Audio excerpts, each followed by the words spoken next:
Bago namin ma-avail 'tong Next Asia Lipa, dati kami nakatira sa Los Baños, Laguna. May sarili kaming bahay do'n, pero kasi, naghahanap kami ng bahay na malapit sa biyenan ko, kasi may edad na rin siya, so lagi siyang walang kasama sa bahay.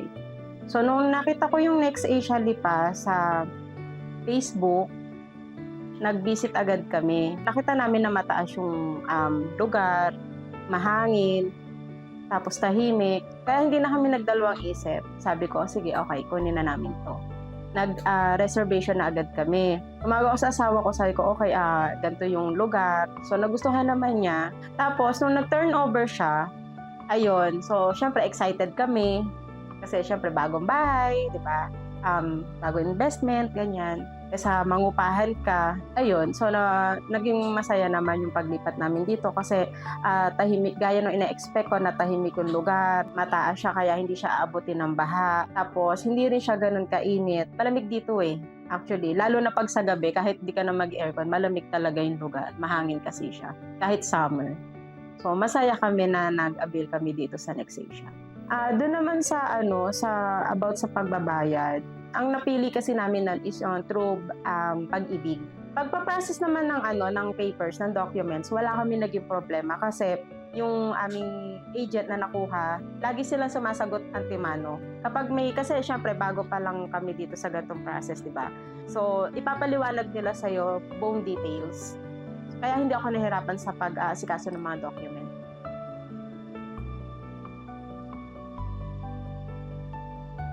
Ang mga kasama ko dito sa bahay, yung tatay ko na isang senior, tapos yung isang anak ko na minor. So kaming tatlo lang kasi yung husband ko is nasa ibang bansa pa.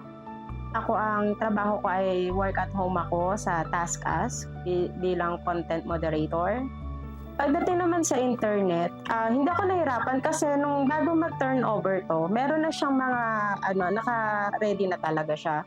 So kaya isang tawag lang, parang isang araw lang yata o wala pa, naikabit agad. So wala akong naging problema sa internet. So which is magandang-maganda 'yun para sa trabaho ko. Yeah, marami akong pets dito. So meron akong isang husky, tatlong pom, at saka tatlong shih tzu. Tsaka ay, apat pala, may isa pa akong maliit. 'Yun. Ang Next Asia is isang pet friendly. Proven na 'yon kasi sa dami nga ng aso ko. Tsaka since tahimik nga yung lugar, tahimik din sila, hindi sila maingay.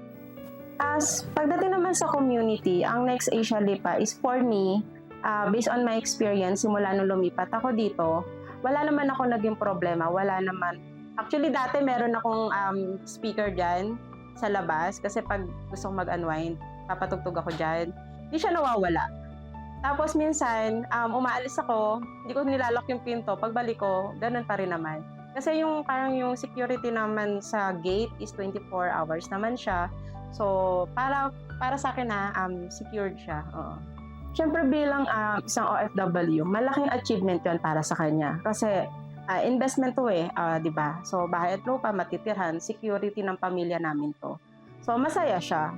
So, excited siya tapos yung unang uwi nga niya sabi niya, "Okey, eto yung gagawin ko." Ang dami niya agad plano nung nakita niya yung bahay. Tapos kasi nung lumipat kami dito, 'di ba, tapos na halos tapos na naman. May ano naman, kusina naman siya, yung mga gripo, ganyan. So, tapos, konting pintura na lang, which is natural lang yun sa mga bagong ano, mga subdivision. So, okey naman. Wala naman, masaya naman yung husband ko. Isa sa nagustuhan namin dito yung accessible siya sa Pure Gold, sa simbahan, sa palengke, sa SM Lipa, school. So, sobrang accessible niya paglabas mo ng barangay na 'to.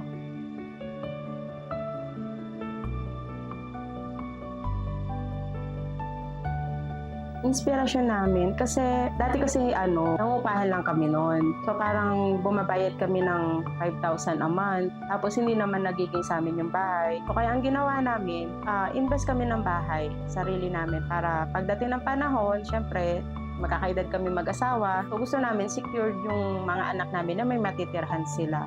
Kaysa naman umuupa ka ng bahay, hindi naman sa'yo yung bahay. Eh di bumili ka na kasi konti lang naman yung difference para mag-a-add ka lang ng mga 2 to 3,000 dun sa 5,000 mo a month. Nagiging sa'yo pa yung bahay and magagawa mo lahat ng gusto mo dun sa bahay mo.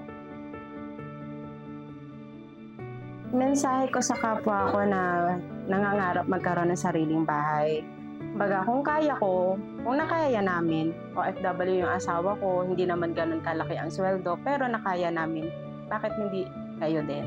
'Di ba? Kung sa mga nangungupahan dyan, so imbis na kayo ibumabayad sa bahay na hindi naman nagiging sa inyo, so bakit hindi kayo kumuha ng kagaya nito na hindi naman siya ganun kamahal. Hindi siya mahal talaga actually. So affordable siya, tapos okay din naman yung subdivision, secured yung bahay sa baha, kalimidad, ganyan. So bakit hindi pa mag-avail na lang kayo, 'di ba? Gusto kong magpasalamat sa Next Asia kasi this is a dream come true para sa pamilya namin na magkaroon ng sariling bahay na hindi naman gano'n kabigat sa bulsa.